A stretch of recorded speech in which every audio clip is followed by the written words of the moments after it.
النساء في المحيض ولا تقربوهن حتى يطهرن فإذا تطهرن فآتوهن من حيث أمركم الله إن الله يحب التوابين ويحب المتطهرين نساؤكم حرث لكم فاتوا حرثكم أن شئتم وقدموا لأنفسكم واتقوا الله واعلموا أنكم ملاقوه وبشر المؤمنين۔ اے نبی کریم صلی اللہ علیہ وسلم، وہ آپ سے حیض کے متعلق سوال کرتے ہیں۔ قل هو اذن، تو آپ کہہ دیجئے کہ وہ ایک نجاست ہے، گندگی ہے۔ فاعتزلوا النساء فی المحیض، کہ تم دور رہو عورتوں سے ایام حیض کے دنوں میں، ایام حیض میں تم عورتوں سے دور رہو۔ ولا تقربوهن حتى يطهرن، اور جب تک پاک نہ ہو جائیں ان سے مقاربت نہ کرو، ان کے قریب مت جاؤ۔ فإذا تطهرن فآتوهن من حيث أمركم، اور جب وہ پاک ہو جائیں تو ان کے پاس آؤ تم جس طرح تمہیں حکم ہوا ہے اللہ کی طرف سے۔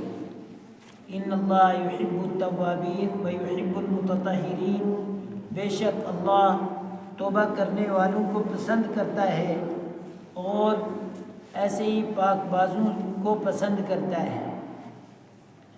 نساؤکم حرث لکم، تمہاری عورتیں تمہاری کھیتیاں ہیں۔ فاتوا حرثکم انا شئتم، اور تم اپنی کھیتیوں میں آؤ جس طرح سے چاہو۔ وقدموا لانفسکم، اور اپنے لیے نیک عمل کو آگے بھیج دو۔ واتقوا اللہ، اور اللہ سے ڈرو۔ واعلموا انکم ملاقوہ، تم جان لو کہ بے شک ایک دن تمہیں اس سے روبرو ہونا ہے۔ وبشر المؤمنین، اور خوشخبری دے دو ایمان والوں کو۔ ان آیات مبارکہ میں ایک خاص سوال کیا گیا ہے جن سے انسانی میں سے صنف نازک یعنی عورت کے ایام مخصوصہ کے متعلق۔ حیض وہ ایسا خون ہے کہ جو عورت کو بلاغت کے بعد ہر مہینے کچھ ایام میں چلتا ہے، اور یہ عورت کے ساتھ ہی خاص ہے۔ اصل میں دریافت طلب معاملہ یہ تھا جو اللہ کے نبی صلی اللہ علیہ وسلم سے صحابہ نے دریافت کیا۔ مقصود یہ تھا کہ جس طرح پہلے بہت ساری چیزوں کے متعلق دریافت کیا گیا، اس لیے کہ زمانہ جاہلیت میں مشرکین کے ہاں یا یہود و نصارہ کے ہاں بہت سارے اعمال مختلف ہی تھے، جو پھر اسلام کے آنے کے بعد ان کا حکم بدل گیا۔ تو ان میں سے ایک اہم مسئلہ تھا حیض کا۔ اصل مسئلہ یہ تھا کہ یہودیوں کے ہاں ایام حیض کے اندر عورت کے ساتھ تعلق کسی قسم کا بھی جائز اور مناسب نہیں تھا۔ وہ عورت کو بالکل ناپاک اور مردار سمجھتے تھے ان دنوں کے لیے جن دنوں میں عورت کو حیض آتا ہے۔ اس وجہ سے بعض تو عورت کو ایک مخصوص کمرے میں اندھیرے میں بند کر دیتے تھے جب تک یہ حالت رہتی تھی، یعنی اس کا کھانا اس کا پینا بالکل الگ، بلکہ جس طرح سے جانور کو کھانا ڈالا جاتا ہے اس طرح سے عورت کو یہودیوں کے ہاں کھانا ڈالا جاتا تھا ایام حیض کے اندر، اور ایک عورت محض ضرورت کے طور پر ہی استعمال کی جاتی تھی، اس کے علاوہ عورت کو کسی طرح سے اہمیت نہیں دی جاتی تھی۔ ایک تو مسئلہ یہ تھا، اور کفار کے ہاں، مشرکین مکہ کے ہاں کیا تھا کہ وہ عورت کو ایام حیض میں استعمال کرتے تھے. ان کے ہاں حیض رکاوٹ نہیں تھا، معنی نہیں تھا وتی کے لیے. تو اس وجہ سے دونوں چیزوں کی وضاحت کی کہ ایام حیض وہ ایک ایسے ایام ہوتے ہیں جن میں عورت گندی ہوتی ہے. گندی ہونے کا مطلب یعنی اس کو ایسا خون آتا ہے جس کی وجہ سے عورت سے مباشرت شرعاً جائز نہیں ہے، ناجائز ہے. باقی تمام چیزیں آپ عورت سے لے سکتے ہیں. اس کے ہاتھ کا کھانا کھا سکتے ہیں، اس کے ساتھ اٹھنا بیٹھنا، یہاں تک کہ آپ اس کے ساتھ لیٹ بھی سکتے ہیں، آرام بھی کر سکتے ہیں. صرف ہم بستری کرنے سے شریعت نے ان ایام کے اندر عورت کے ساتھ منع کیا ہے کہ جب تک ایام حیض چلتے ہیں ان ایام میں عورت کے ساتھ صرف آپ کو مباشرت نہیں کرنی ہے، وطی نہیں کرنی ہے. باقی آپ عورت کے ساتھ اس کے ہاتھ کا پکا ہوا کھانا کھا سکتے ہیں، دیگر جتنے بھی لوازمات یا تعلقات ہیں وہ قائم کر سکتے ہیں سوائے وطی کے.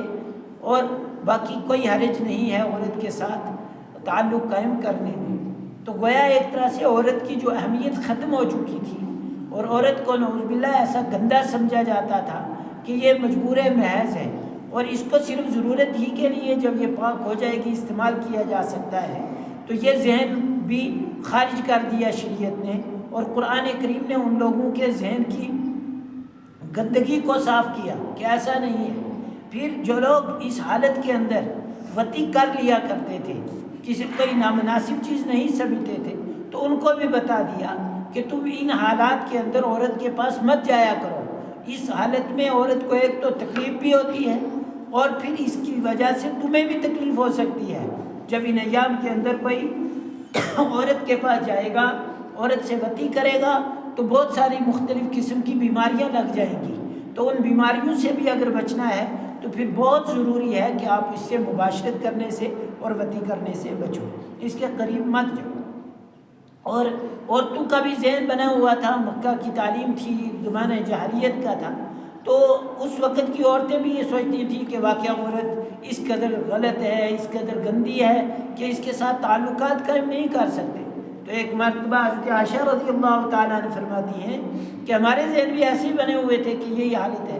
تو اللہ کے نبی صلی اللہ علیہ وسلم گھر میں آئے اور آپ صلی اللہ علیہ وسلم نے جائے نماز رکھی ہوئی تھی اور مجھے کہا کہ مجھے یہ جائے نماز اٹھا کے دے دو. تو حضرت عائشہ رضی اللہ تعالیٰ فرماتی ہیں کہ میں بولی کہ اللہ کے نبی صلی اللہ علیہ وسلم میں تو حالت مہواری میں ہوں، میری حالت حیض چل رہی ہے، مہواری کی صورت میں ہوں. تو اللہ کے نبی صلی اللہ علیہ وسلم نے فرمایا کہ جائے نماز ہاتھ سے اٹھا کے دینی ہے، اور ہاتھ کو مہواری نہیں ہوتی ہے، خون ہاتھ سے تھوڑا آتا ہے کہ اس کی وجہ سے جائے نماز گندی ہو جائے گی یا اس کا حکم بدل جائے گا.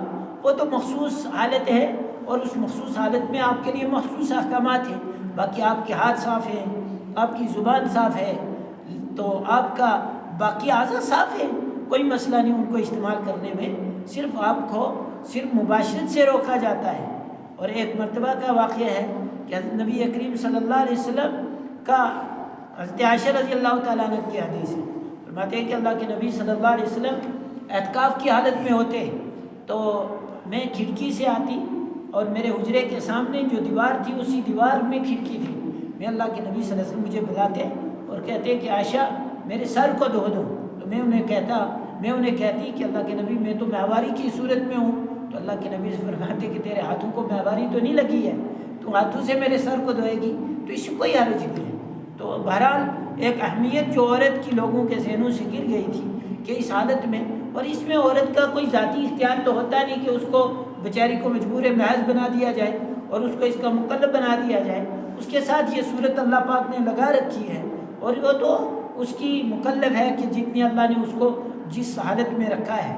تو اس وجہ سے صحابہ کے ذہن سازی کی اور اسلام نے اس کی صاف تردید کر دی کہ کوئی عورت غلط نہیں ہے، کوئی عورت گندی نہیں ہے، بلکہ ہماری طرح عورت معاشرے کی ایک پاکیزہ عورت ہے، ایک پاکیزہ ذات ہے. آپ اس کے ساتھ مباشرت کر سکتے ہیں ہر حالت میں، صرف ایام حیض کے اندر آپ اس کے ساتھ خاص صورت میں نہیں مل سکتے ہیں. باقی اس کے ہاتھ کا کھانا کھا سکتے ہیں، اس کے ہاتھ کا دھویا ہوا کپڑا پہن سکتے ہیں، اس کے ہاتھ کی کوئی بھی استعمال شدہ چیز کو آپ استعمال کر سکتے ہیں، اس میں کوئی اہمیت نہیں. کوئی حرج نہیں ہے۔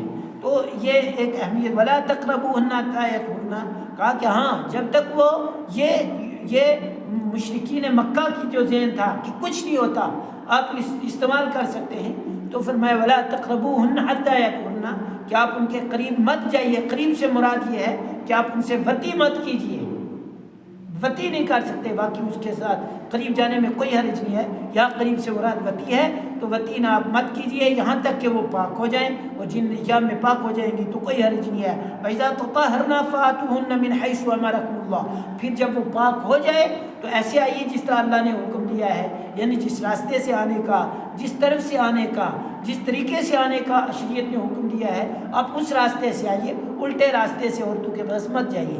ان اللہ یحب التوابین، اللہ تعالیٰ توبہ کرنے والوں کے ساتھ، اگر پہلے سے ان احکامات کے آنے سے پہلے کسی سے یہ غلطیاں ہو گئی ہیں، ان احکامات کے خلاف اس نے کام کر لیا ہے، تو توبہ کرو گے تو اللہ معاف کر دے گا۔ وَيُحِبُّ الْمُتَطَهِّرِينَ، اور پھر اس کے بعد اس کو پابند رہنا ہے، اور جو توبہ کر لے اور پھر اس کے بعد اپنی توبہ پر قائم رہے اور گناہوں سے بچ جائے اور اپنے آپ کو پاکیزہ رکھے، اللہ ان سے محبت کرتا ہے۔ نساؤکم حرث لکم، تمہاری عورتیں تمہاری کھیتی ہیں۔ جس طرح آدمی کھیتی کو خود ہی استعمال کرتا ہے، تو کھیتی کی طرف نسبت کی عورت کی کہ عورت ایسی ہے جیسے انسان کی کھیتی ہوتی ہے، جب چاہے اس میں داخل ہو سکتا ہے اور اس میں جو چاہے بو سکتا ہے۔ اسی طرح ایک عورت ہے، آپ کے لیے آپ کی کھیتی ہے، آپ اس کو استعمال کریں، لیکن ان ایام کے اندر بچنا ہے، اور جو طریقہ غلط ہے اس طریقے سے بچنا ہے۔ صحیح طریقے سے آپ اپنی کھیتی کے اندر جب چاہو جس وقت چاہو جا سکتے ہو۔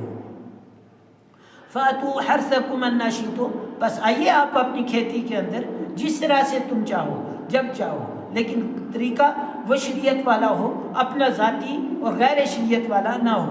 وَقَدِّمُوا لِأَنفُسِكُمْ، اور آپ ان تمام احکامات پر عمل کر کے، ان چیزوں کو مان کر کے، ان چیزوں کو ذہن میں رکھ کر کے پھر کیا کرو، اپنے لیے نیک اعمال کو آخرت کے لیے بھیج دو، آگے بھیج دو نیکیاں۔ جب نیکیاں آگے بھیجو گے، اور یہ ساری چیز کام نیکی کرنے کے ہیں، ایام حیض میں اس کی طرف رغبت نہ کرنا، اس کے ساتھ مباشرت نہ کرنا، اور پھر جو کر چکے ہیں اس سے توبہ کر لینا، اور پھر عورت سے نفرت نہ کرنا، یہ نیکی کے کام ہے۔ اور جو نیکی کرے گا یہ نیکی اللہ کے ہاں پہنچ جائے گی، اور آخرت میں اس کو اس کا پھل ملے گا۔